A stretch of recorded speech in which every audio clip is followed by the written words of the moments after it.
Hello, everyone. We are back again. FanDuel Week 4 tight ends.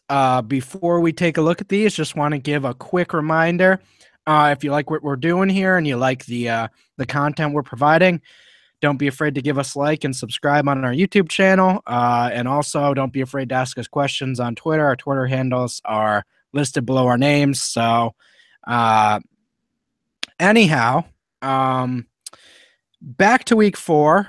We're looking at some cash game tight ends. I think we have a nice little grouping of 4 players that really kind of solidify it themselves. And then, we're kind of looking at the first 2 here as the main guys. So Greg Olsen for the Panthers against the Falcons. What are you seeing here, Jason?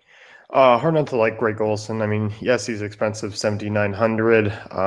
But I think you look at this matchup against Atlanta and they're basically allowing 20 FanDuel points a game to tight ends this year. We saw that on Monday night with Fleener.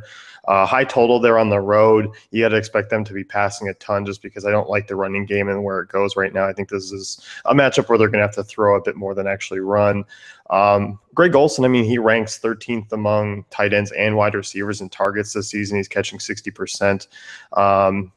One, he's just going to be such a focal point of this offense in the game where they have to throw. I love Newton this week. I love Benjamin. I think it's hard not to like Olsen as well. I think that's a terrific stack there, right? All 3 of them.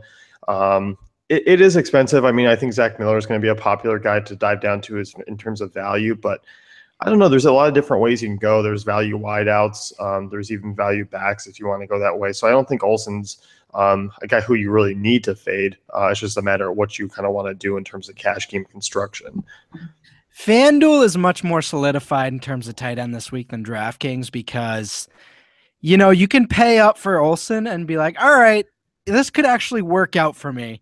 Where on DK, it's like Zach Miller so much cheaper than everyone else that it's a little insane. But yeah, no, I love Olsen here at 79. I think that's a great play against the Falcons defense that, other than Desmond Trufant, not really pulling their weight there for that team. As far as Zach Miller goes, love his him as a play this week. 5K. It is fadeable. At least on FanDuel. Like you can fade him and be okay. So I do like that aspect of it. As far as cash goes, though, those are the 2 high-end guys for me. As far as GPP guys, you have Jordan Reed listed as your first one. Is that kind of the direction we're going here? Yeah, I mean, I think Reed, if you look in a pivot, but back to Miller for a second. I mean, 5K, I think, as you mentioned, it's fadeable. You don't need to necessarily plug him in because you're talking DraftKings. He's 2,700 over there. That's tough to fade. This one is a little bit different. You look at this matchup against Detroit. I think overall, last week, I mean, 9 targets. That wasn't a fluke. That's because Brian Hoyer's under center. I think you can count on another 7 to 9 targets from him here this week, especially with how that game's going to go. Detroit's allowed the 3rd most FanDuel points to tight ends. So if you don't want to pay up for Olsen, I think Miller's the only way to kind of go in cash. Just because I think if you're looking to get Bell, if you're looking to get David Johnson, if you're looking to pay up for Newton, that might be the only way to kind of do it if you want to get multiple of those in. Certainly agree. There's also Hunter Henry at that price, around that price range, but he's only 4,500. Is that something you'd be interested in, or is Miller at 5K the lowest you're going? Henry is a swerve off of Miller. I don't mind it. GPPs, it's fine if you're looking to go that route.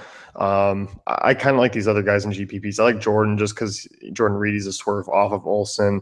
I like Kobe Fleener at 5,400, who really anything really less than 5,500 in terms of a value. I don't see the need to kind of drop down to 4,500. Coming over from your DraftKings tight end podcast, it's a different story when you dive down that low because it opens up just a ton more, and you could even play 2 of them if you wanted to. But looking at Reed, 7,500, 400 cheaper than Olsen.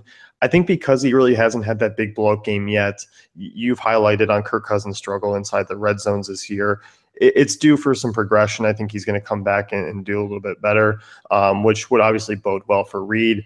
He's still averaging over 8 targets per game this year. Hasn't had a game below 7. One of the higher totals on the slate here. With no real running game for Washington that's substantial, you got to imagine that they're hitting this team total basically all through the air. Yeah, certainly agree with that. As you mentioned, Fleener really got going last week. Fleener's always going to make mistakes here and there. That's just kind of the player he is. But I think the good outweighs the bad in this offense. This offense, generally speaking, isn't in a great spot in terms of being on the road. But when you look at Brandon Cooks, when you look at Michael Thomas, when you look at, Willie Snead, if he plays, they're all in horrible matchups individually. So the Chargers are a funnel defense towards the tight end and towards running backs. So I'm looking at Mark Ingram out of the backfield and Fleener, down the seam this week. I think he's a great play. I do think that extra 500 could do you some good with Hunter Henry down from Zach Miller, but Miller clearly the superior play. I wouldn't question that at all. Yeah, I mean, if you definitely need to use that extra cash, I'm fine with it. Look at Fleener. I mean, 400 more than Miller. And as you mentioned, I think you look at those individual matchups with those corners. I like the San Diego corners. I like Flowers. I like Hayward. I like Vrett. They're all solid options, and I think that's kind of one of the reasons why it's pretty clear that San Diego struggles against tight ends, allowing 15.2 FanDuel points, because it seems like the quarterbacks are almost forced to kind of look their way a little bit more because of the coverage on the outside. 19 targets over his last 2 games. I think that's pretty substantial to see with him. We saw him exploit Atlanta last week. I like him a lot. I can't trust him in cash games. But at 5,400, he's certainly a reasonable looking GPP still. Certainly. And honestly, I threw in Hunter Henry here, but I mean, these are really the five I'm looking at. And most weeks, I want to sometimes have lineups just being contrarian. This does not seem like a week that's optimal. I think we have our two pay up options, we have our two pay downs, and we have, Fleener in the middle there. I just think we have all we need. Yeah, I do too. I don't think Reed's going to be under-owned, but in comparison to Olsen, it's still not going to be cheap. But, if you're looking to make it a difference or a swerve that's 10 to 15% less, those are kind of the guys that I'm looking at. They're still going to be chalky, but it's a matter of pairing up the lesser owned of the higher owned than anything this week. Certainly. So that's kind of what we're looking at. Hopefully this helps with cash and GPPs. Let us know how it goes.